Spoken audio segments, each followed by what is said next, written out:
پھر اس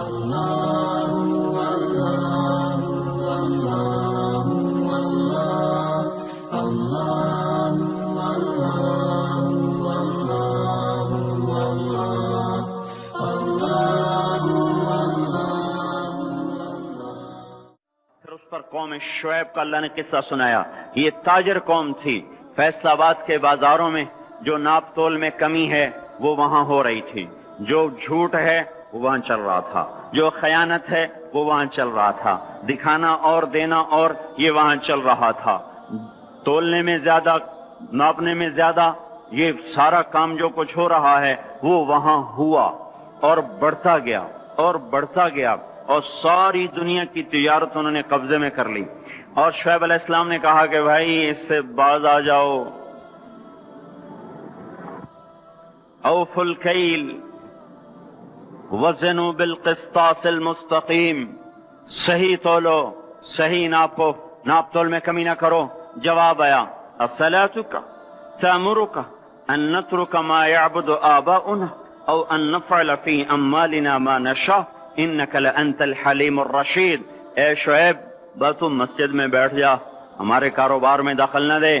اے تیری نمازیں ہمیں کہتی ہیں کہ ہم باپ دادے کا طریقہ چھوڑیں اور ہم اپنے کاروبار تیرے طریقے پر کریں تو ہم تو بھوکے ہو جائیں.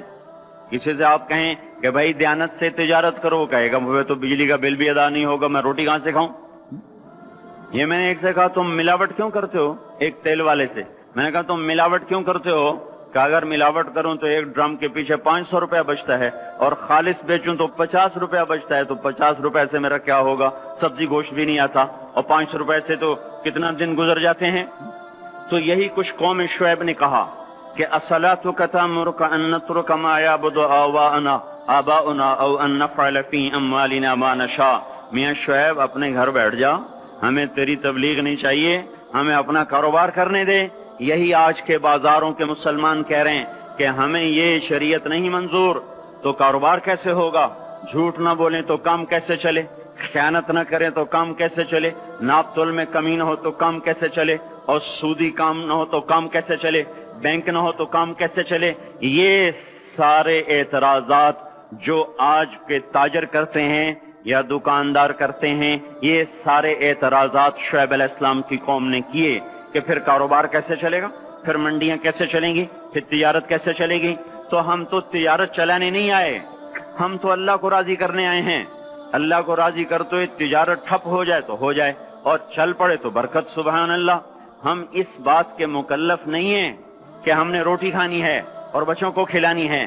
ہم اس بات کے مکلف ہیں کہ ہم نے اللہ کے حکم کے مطابق کمانا ہے اور اس کے مطابق کھلانا ہے. اس میں کچھ بچے گا کھلائیں گے، نہیں بچے گا فاقہ کریں گے. بچوں کو بھی کہیں گے تمہارا باپ تمہیں نہیں دے سکتا، میں تمہاری خاطر دوزخ کی آگ کو برداشت نہیں کر سکتا.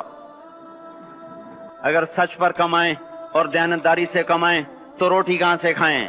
یہی شعیب علیہ السلام کی قوم کا جواب تھا. پھر کہاں سے کھائیں، پھر کہاں سے کمائیں. تو چپ کر کے اپنے نفل پڑھا کر، اپنی اللہ اللہ کیا کر، ہمارے کاروبار میں دخل نہ کیا دیا کر. جیسے ہم نے آج اسلام کو کہا ہوا ہے مسجد میں آئیں گے تجھے سلام کریں گے، نماز پڑھیں گے، جمعہ پڑھیں گے، پر تو ہمارے بازار میں نہ آنا. کہیں تو ہمیں جھوٹ سے روک دے، بددیانتی سے روک دے، سود سے روک دے، خیانت سے روک دے، تو ہماری تو تجارت ہی ٹھپ ہو جائے گی. تو اللہ تبارک و تعالیٰ نے اس قوم پہ 3 عذاب مارے. یہ پہلی کافر قومیں تھیں، ان پہ ایک ایک عذاب آیا. یہ کافر کے ساتھ بددیانت تھے، لوگوں کا حق بھی لوٹتے تھے، تو اللہ نے ان پہ 3 عذاب مارے. اخذتهم الرجفة زلزلہ، اخذ الذین ظلموا الصیحة چیخ، اخذهم عذاب یوم الظلہ. بارش کس چیز کی؟ انگاروں کی بارش. ہماری جماعت شعیب علیہ السلام کے قوم کے علاقے میں گئی ہے.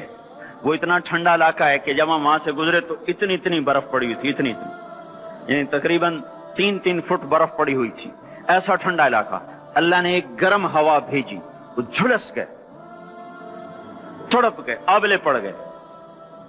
تو اس کے بعد ایک قدم ہوا ٹھنڈی ہوئی تو سارے بھاگ کے باہر آئے کہ شکر ہے ٹھنڈی ہوا آئی. اوپر سے بادل آیا کہ شکر ہے بادل آیا. اس کا ساتھ ہی زمین میں زلزلہ آنا شروع ہوا اور اس کے اوپر فرشتے کی چیخ آئی اور اوپر وہ بادل کالا ایک دم سرخ ہو گیا. پھر اس میں سے ایک دم بڑے بڑے انگارے برسے اور ساری شعیب علیہ السلام کی قوم کو اور مدین کی منڈی کو اللہ نے جلا کے راکھ کر دیا۔ اگر یہ بازاروں والے توبہ نہیں کریں گے تو مجھے ڈر ہے کہ کہیں ان منڈیوں پر بھی وہ انگارے نہ برس جائیں جو مدین کی قوم پہ برسے تھے۔